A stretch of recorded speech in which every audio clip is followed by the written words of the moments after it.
Please welcome Rodney Alcala. Rod, welcome.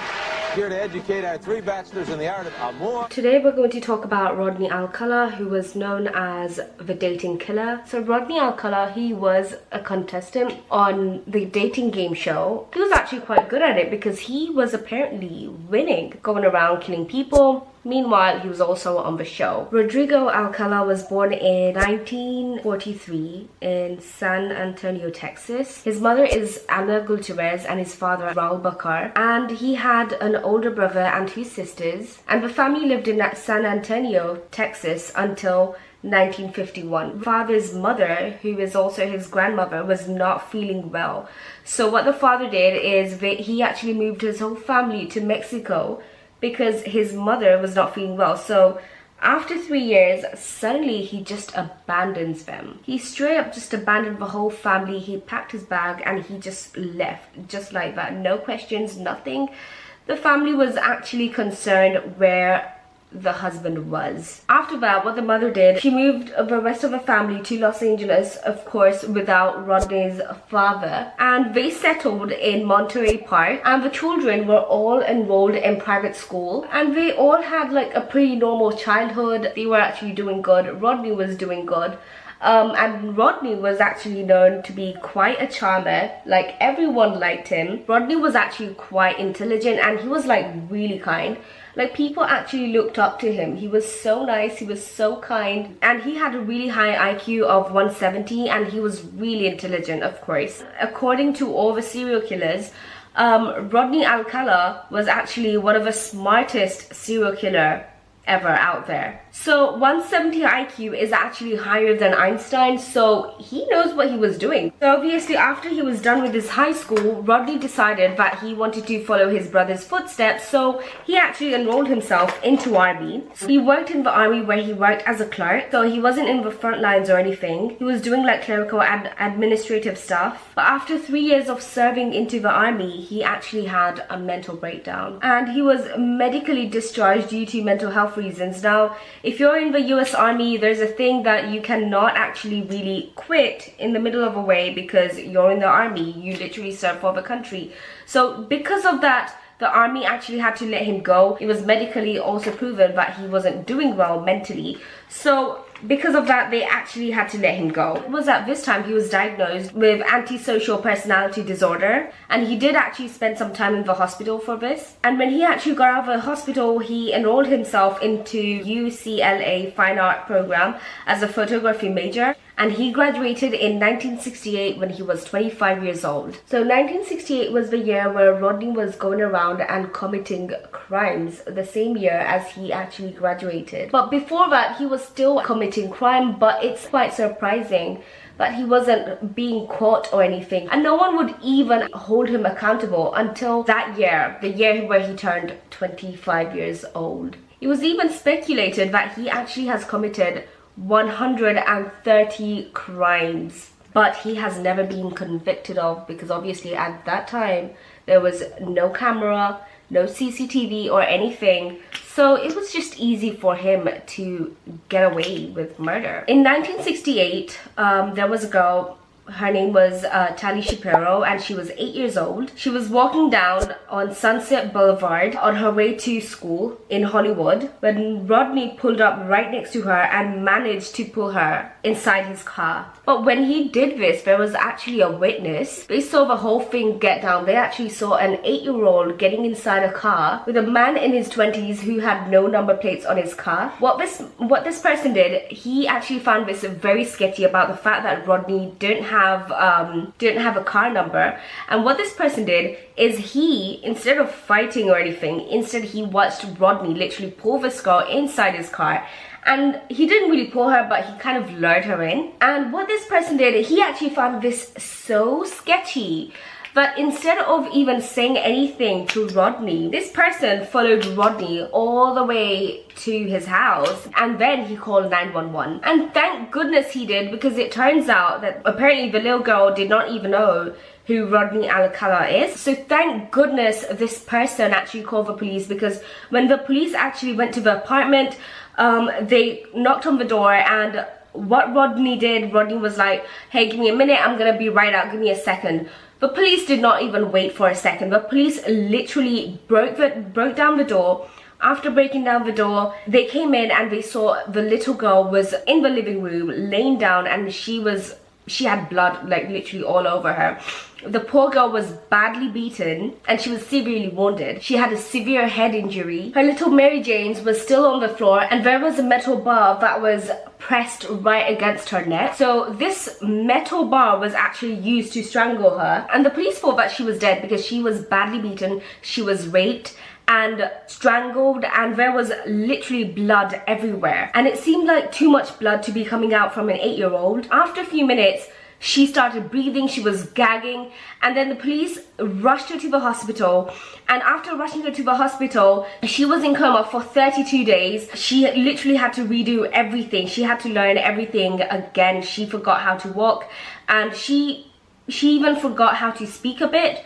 Poor girl was so traumatized because of what happened. She had to take a lot of therapy classes. When the police was gone, that gave Rodney enough time to actually flee from that place. So he fled, and obviously the police was also giving extra protection to Tally because she was not doing well. The police was actually worried, what if Rodney comes back again for her? And thank goodness, like, Tally survived. Because of the way Tally was injured, the police were actually more focused on Tally rather than Rodrigo. So they didn't go and chase him down the road or anything. They were just concerned about her. They were like with her 24/7. Since Rodney fled from the area, the police was actually now confused. They didn't know who they were looking for, because at this point they couldn't find anything. So what they did, they actually went to his apartment and they were looking around his house, and they finally found some sort of identification of who Rodney was. So they found Rodney's UCLA ID card. So now at this point, after finding the identity of who Rodney was, they knew that this was the person that attacked little Tally. And while they were searching his apartment, they found a ton of photography equipment, and they found a ton of photos of young girls. Some of them were of young women, young girls, which were sexually explicit. So they knew right then and there that Rodney Alcala was actually a dangerous person. He fled to New York and he changed his whole identification, and he changed his name to John Berger. So once he's in New York, he decides that he wants to enroll in another university, and this time he enrolls himself in arts program in New York University, and he studies there for the next 3 years under the name John Berger. And at one point he was actually studying on Roman Polanski. Now if you don't know who Roman Polanski is, in 1977, when he was in his 40s, he raped a 14-year-old girl, and he pled guilty to this. He spent only 42 days in prison. So he fled to France, and he was just living the life over there. And at this point, he is still living the life. He's still directing movies, and he is also getting awards. The fact that he's making movies out there, and the fact that he's literally getting away with murder and all that. So the fact that Rodney studied film under him literally makes so much sense, because him and Rodney have so much in common. So after finishing his 3 years of degree in 1971, at this point he was 28 years old, and he was finally done with his 3 years degree. And he got a job at a girls' camp where he worked as a counselor. This camp was in New Hampshire. Before, he was a freelance photographer in Manhattan. So what he would do, he would actually go up to the girls and tell them that, hey, you're very beautiful, you look like a model, can I please take pictures of you? And the girls would be flattered, and they would be like, yeah, go on, take pictures of me. There was no actual crimes that was convicted while he was in university. So there was like literally no solid evidence, but then again, it was the 70s. There was no camera, there was literally nothing. So even if he was killing at that time, because the serial killer rate was very high at that time, so probably while he was literally killing girls, he was probably even actually getting away with it. So now it's 1971 and it's in New York, and suddenly there's news of a girl being murdered, and she was a flight attendant, and her name was Cornelia Crilley. On the 24th of June, Cornelia had moved to Manhattan after growing up in Queens, and she was working for an airline called Transworld. So on the day of 24th of June, she actually spent that day moving into her apartment, which was a 5-story walk-up building. So now obviously she actually moved into this apartment to actually live with a colleague, and her boyfriend was actually trying to contact her throughout the whole, while he was at work, he was actually trying to contact her, But unfortunately, Cornelia's not responding. She's not replying. She's not getting back to his calls. Literally nothing. Now at this point, her boyfriend's worried. He's worried sick. He's like, why isn't Cornelia replying to me? What is going on? And then after he was done with his work, what he does, he actually comes to the apartment and is literally knocking at the door, and there's no sign of anyone even opening the door or even anyone being inside the house. Like, it was so quiet. So he tried calling her a few more times, still no response. So then what he does, he actually calls the police, and the police arrived, and once the police entered, they saw Cornelia's naked dead body. Poor Cornelia has been raped and strangled with a stoking, and she also had a material in her throat which shows that she was probably gagged, and she also had a bite mark on her left breast, and that kind of linked to 40 other murder cases. Even though they found a bite mark on her left breast, there was no link up or anything. They couldn't figure out who it was, because at 1971 there was no DNA testing at that time, so he wasn't really a suspect. So while the investigators were doing their investigation, so a team of detectives did their research, and they saw that there was no forced entry or whatsoever.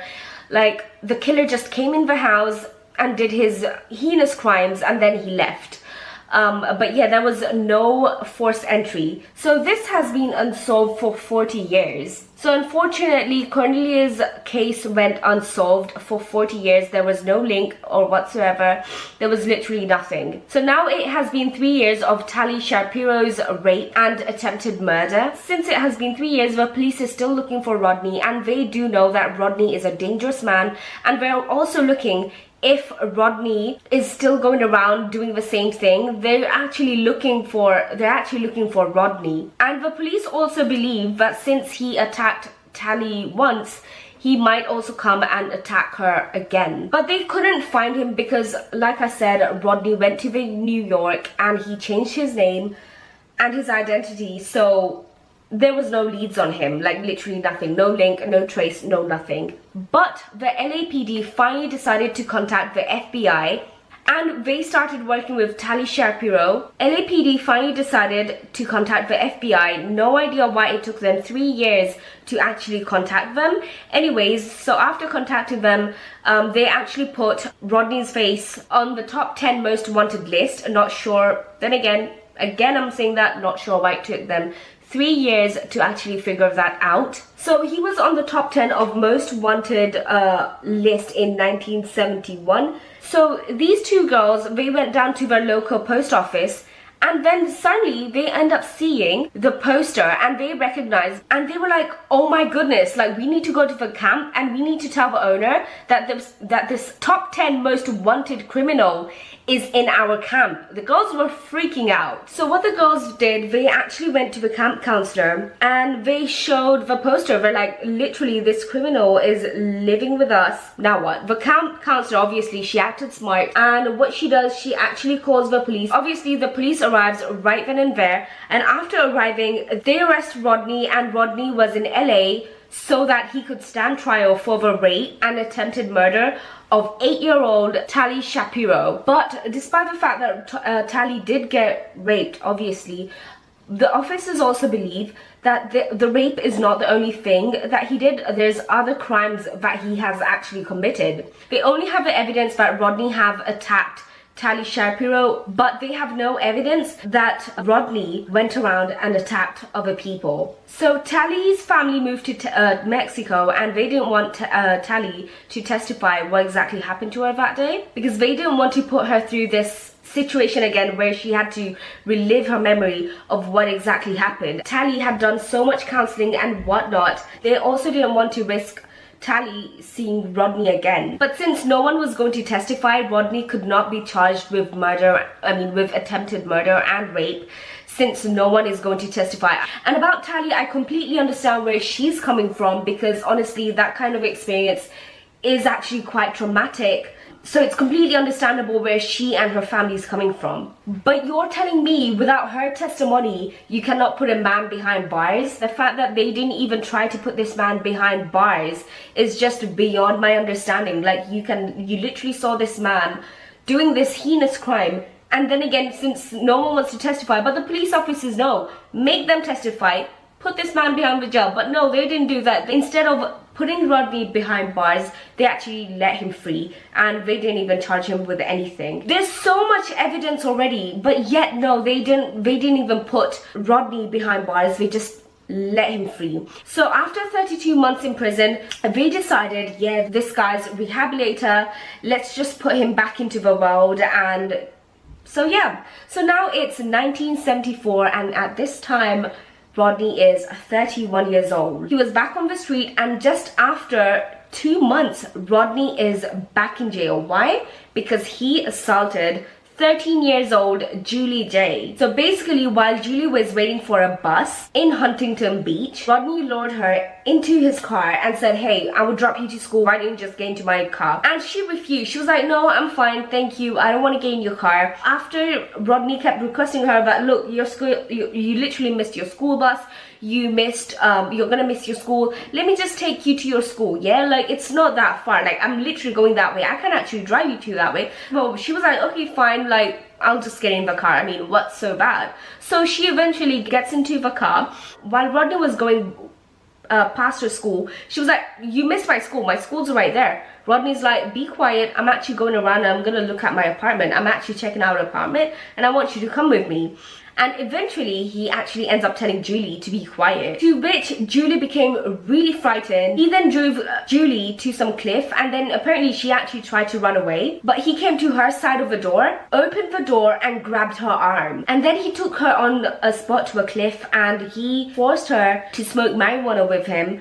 And then he also forced to kiss her, which is revolting. And then luckily a park ranger came by, saw them smoking and arrested them right away. This actually violated Rodney's parole, so he was sent back into prison once again. So what they did, they actually put him in jail for 2 years, which is crazy to me. Like, you literally put this guy on top 10 most wanted criminals and then you let him out again after 2 years. Like, it's just beyond my understanding. Anyways, in 1977, after 2 years in prison, he was finally paroled. Rodney asked one of the parole officers that, hey, is it okay if I go visit one of my family in New York? And the officer said, well, you're a repeated offender, so every time you create a mess, like, yeah, sure, go do whatever you want, but like, just be careful. That's what he said. So it's also widely believed that he was actually committing crimes here and there, but for some reason he kept getting away with it because he's just smart like that. So at that time there was another serial killer, and he went by the name of Son of Sam Killer, and there was like a really high violent crime rate at that time, and it was just so bad. Because of that, Rodney's crime literally went unnoticed. Like, no one was even noticing the fact that this man was going around on a killing spree. Rodney was on a killing spree because of Son of Sam Killer. The media was literally covering Son of Sam. The media was talking about there was still a really high violent crime rate in New York. So I guess that pretty much covered up Rodney's crime. So now it's 1997 and he is out again. He's back out and he's striking again. He has literally murdered 23-year-old Ellen Jane. He killed her just after a few weeks of his parole again. She was a daughter of the owner who owned a very popular Hollywood nightclub called Sorrows. And she was also the goddaughter of Dean Martin and Sammy Davis Jr. So this case was really high profile. Like, everyone was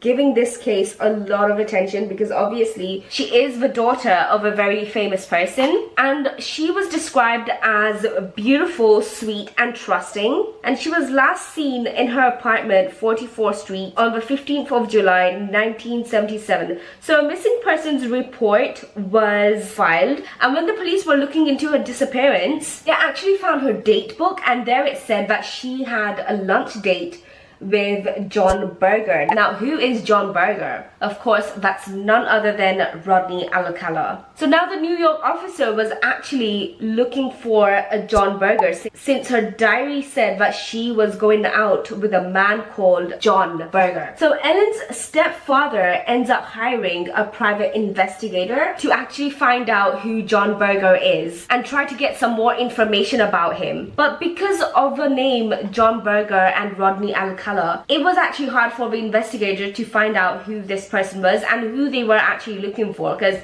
even they were very confused at this point, because when they did find John Berger, Rodney Alcala was like, no, I'm not John Berger, I'm Rodney Alcala. What are you on about? So now at this point, they couldn't find Ellen, neither could they find Rodney. After a year, they finally found Ellen's bones. So at this point, the investigator couldn't find anyone. And it wasn't for 40 years that her murder would actually be solved, because in 1970s, obviously, DNA testing still wasn't a thing back then. So what Ellen's stepfather did, he actually put out ads to find out who John Berger was. What Rodney did, he packed up his bag, he stepped up and he left. He moved back to LA and started going by his real name, Rodney Alcala, again, and he actually managed to get away with this murder. So at this time, Rodney managed to get a job as a typesetter, and then he also managed to get into freelance photographer. During this time, it is said that Rodney was living in LA between 1977 and 1979. It is actually believed that he has committed more than 100 crimes during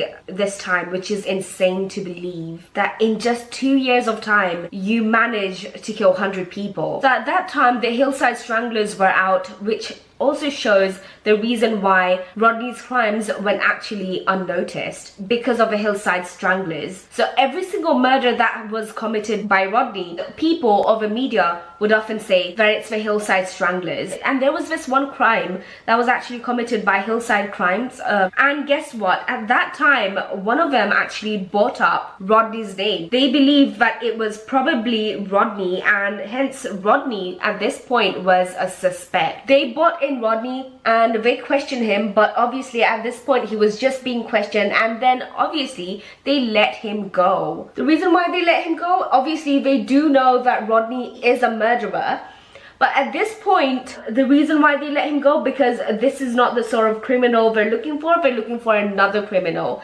so they just let him be, and they're like, okay, fine, yeah, you can go, you're not the kind of criminal we're looking for. We're looking for something else, so yeah, when we need you, just come back when we call you, but for now you can go and just, you know, go on with your crimes. So how Rodney would actually lure these girls in to his car, he would actually go up to those girls and just tell them, hey, I think you're beautiful, like, do you want to do this, do you want to do that? And these girls are flattered, they're like, oh, you're so sweet.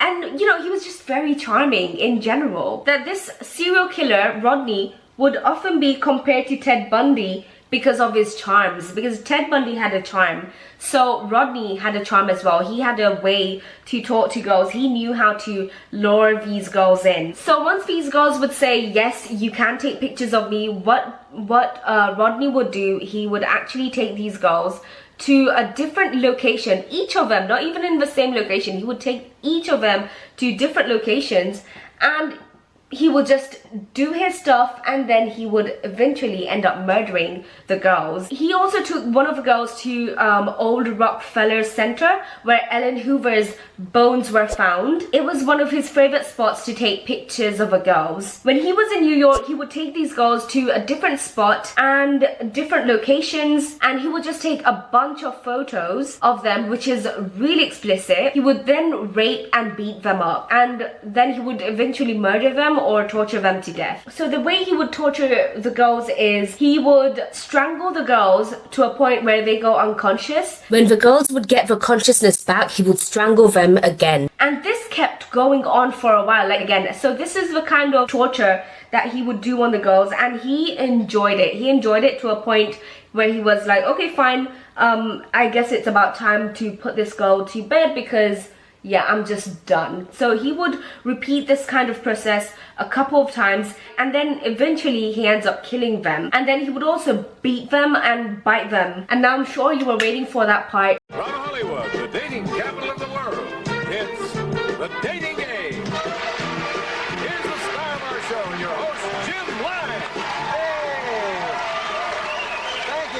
welcome to the dating game.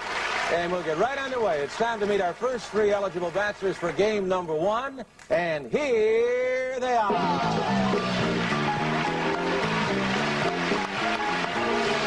Good luck, gentlemen. Well, let's see. Bachelor number one is a successful photographer who got his start when his father found him in the dark room at the age of 13, fully developed. Between takes, he might find him skydiving or motorcycling. Please welcome Rodney Alcala. Rod, welcome. He was also a contestant of a dating game in 1978. So this dating game is about there's one bachelorette. Here is a young lady with a wealth of experience. She once earned a living massaging feet, but she quit when her boss suggested that she work her way up. Then she taught school in Phoenix, Arizona, and now she's here to educate our three bachelors in the art of amour. There's three bachelors, and without seeing the three bachelors, the bachelorette had to choose one of them guys to take her out on a date. And on his kind of segment, Rodney was bachelor number one. What I don't understand is how they could even put a serial killer on the show. Like, couldn't they do their research? I know that Google wasn't a thing back then, but they could have done their research. They could have done their research if they wanted to, but they didn't do anything like that. But I'm sure there's a way to find out what kind of contestants you're getting. Like, I'm sure you could have done some sort of research. So this show would literally allow women to go on a date with the guy she chooses, of course. After choosing contestant number one, who turns out to be Rodney, she gets to talk with Rodney behind the stage, at the backstage for a while, and she was like, no, I'm sorry, I'm not going out with this guy.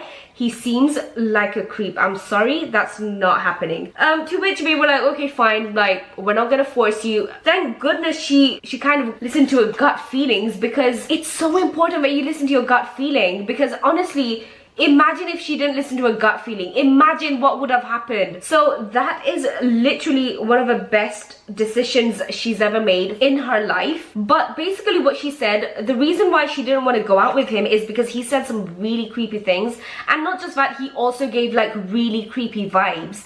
To which she was like, no, I'm sorry, that's not happening. I'm not going with a guy that gives me that kind of vibe. So like I said, while he was in the dating game, he was still going around and murdering people like it was nothing. He was killing girls left and right. So the crime that he committed this time was a 15-year-old girl, and her name was Monique H. She had been hitchhiking in the Riverside County on the 12th of February 1979, and Rodney picked her up and took her back to his place where they had consensual sex. The next day he took her to like some mountains to take photos of her. And while he did that, he took explicit photos of her, like including photos of them simulating sex acts. And then at one point she became scared, and then at one point, I don't know why, she got scared and she started screaming of you. Anyways, I'm back. I'm so sorry I had to leave for a bit. The charge went off and I honestly didn't have time. It's literally 12 at night and I did my makeup. So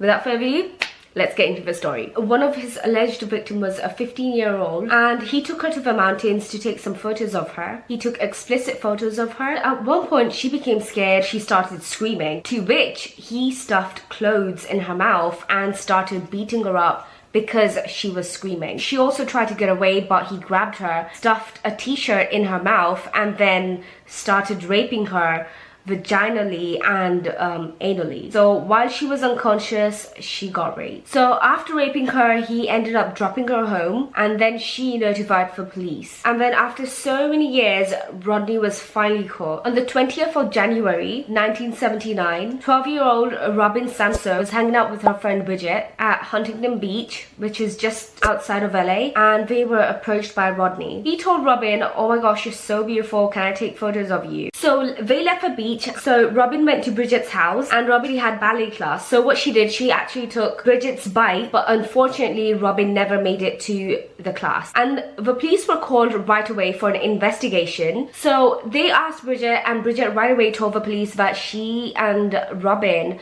saw a creepy man from the beach. The police was like, can you like can you tell us who he is? Can you give us a sketch or something like that? Bridget was like, yeah, sure, I don't mind. He told the police what he looks like. And the sketch artist drew Rodney. The parole officer who saw the sketch on the TV, he came forward to say that he knows this man and this man is Rodney Alcala. And several other witnesses came forward as well, and they were like, yes, this is Rodney Alcala. And they said that they saw Rodney near the beach, who was talking to 14 and 15-year-old girls, two girls, and they were near that beach called Huntington Beach. And then Bridget's neighbor came forward and said that this was the man that I chased away. And basically the creepy man was actually begging Robin and Bridget to take pictures of them in bikini. And another witness said that they were accosted by that man on the 20th of June, nearly 12 days later, where they found Robin's remains. About 40 miles from LA, in forested area in the Pasadena foothills, her remains have been ravaged by animals. Her left foot and parts of her hands were missing, and her neck has been separated from her body by a kitchen knife. And one of her shoes was also found nearby. And due to decomposition of her body and the fact that they have been ravaged by animals, they were unable to determine if she has been sexually assaulted or not. Rodney Alcala was finally found on the 24th of July 1979, and he was held without bail. And they began building a case against him for the murder of 12-year-old Robin Samso. The police actually went and searched his mother's house, which is where they found a receipt for a storage unit in Seattle, which he had rented out just days before him being arrested. He had obviously seen the sketch, and he probably freaked out. He couldn't believe it, and that now he was actually going to be in jail,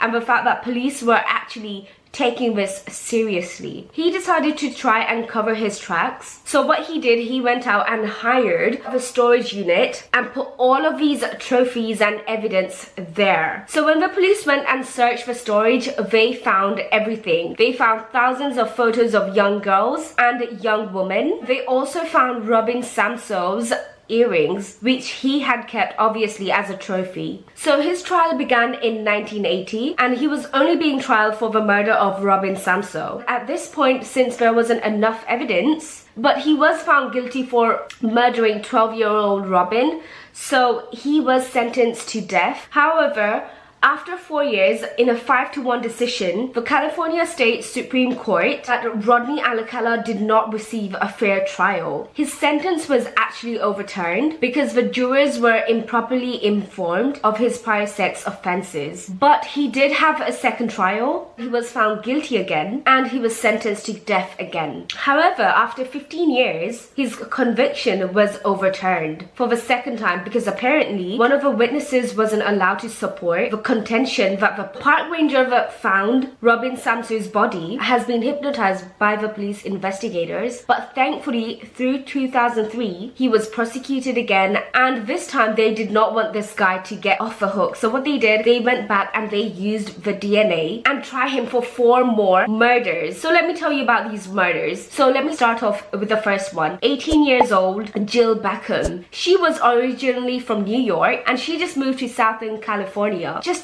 3 weeks before her body was found. She was found naked from the waist down, and there were a lot of signs of sexual assault. She had been beaten and strangled with a pair of blue slaps, and she had 3 bite marks on her left breast. Originally, the police thought that she was probably one of the victims from Hillside Stranglers, but she wasn't the victim of Hillside Stranglers. The second one was Georgia Wickstead. Rodney was linked to the 27-year-old Georgia Wickstead. She was a registered nurse, and she was found naked on the floor in her Malibu studio on the 16th of December 1977. She was bruised and battered, and unfortunately she was sexually assaulted. A hammer was found right next to her head. Poor soul was tortured to death. And the third one was 32 years old Charlotte Lamb. She was a secretary from Santa Monica, and her naked body was found in a laundry room of a large apartment complex on the 24th of June 1978. And unfortunately, none of the people in the apartment could recognize her. So it wasn't even her apartment, and her body was discovered by the manager. And the way he found her, she was found laying on the floor with her hands up up on her face. Poor soul was sexually assaulted and she was strangled with a shoelace. And the fourth murder was linked to a 24-year-old Jill Parento on the 14th of June 1979. Tali Shapiro was now much older and she also testified against him on trial. So like I said, Roddy's third trial occurred in 2003 and now he was being charged with 5 different kind of murders. And he decided to present himself because he is a narcissist. Robin's mother is honestly a better woman than I am, because may Allah forbid, if I was in her position, I would have been the one in the trial. I wouldn't allow this man to even talk to me. The fact that this man was straight up calling Robin's mum a liar, like, it just infuriates me. Once again, thankfully though, at the end of his trial, he was convicted to all 5 murders. And this time, this conviction actually stopped in March 2010. 120 of the photos that was found in Rodney's storage was actually released to the public. If they can recognize any of these victims, then they should come forward and claim them. However, 900 of the photos were not released to the public because it was just way too explicit. Within weeks of releasing, 21 women came to identify themselves and 6 families came forward to identify the loved ones who had gone missing, and they've never been found till this day. Anyways, in 2013, Christine Thornton's photo was recognized by her sister, Kathy Christine, and she described her sister as young, free spirit and a beautiful girl. And in the spring of 1977, she was heading to Montana with her boyfriend to pan for gold. But her boyfriend was actually very abusive. And then on that trip in 1977, Christine told her mom that she was pregnant. After that, in 5 years, they've never heard from her. In 1982, her body was found in Wyoming, and her sister Kathy tirelessly tried to know what happened. She was literally looking for answers for the past 40 years to know what happened to her sister. But in 2013, Kathy came forward and recognized that Christine was her sister, the pictures that has been released to the public. The detective who was working on Christine's case went and paid Rodney a visit, but at that time he was in his 70s and he was just too old, and he remembered because he kind of outlined the photo with his finger and then he just began tapping on it. And the detective was like, yeah, he's just maybe he's just living in that moment, reliving of what he did. But then he denied that he never had any kind of involvement with her being missing or anything. Like, he completely denied it. He did admit to taking the photos, but he also denied that he never had any kind of involvement with her. Despite all this, they took Rodney to trial in 2016. However, he was too unwell to stand trial, so he was never convicted of Christine's murder. But it is believed that he is guilty. In the end, he was only convicted for 5 murders. The authorities believe that he has committed more than 130 murders. He's just been never called out for these murders. Anyways, in 24th of June 2021, Rodney Alcala passes away due to natural causes because he was 77 years old, and he was also waiting for the death penalty. The day he died as the same day he was arrested in 1979. Anyways guys, this is all I could find for today, and I'll see you on my next video. Thanks for watching. Bye.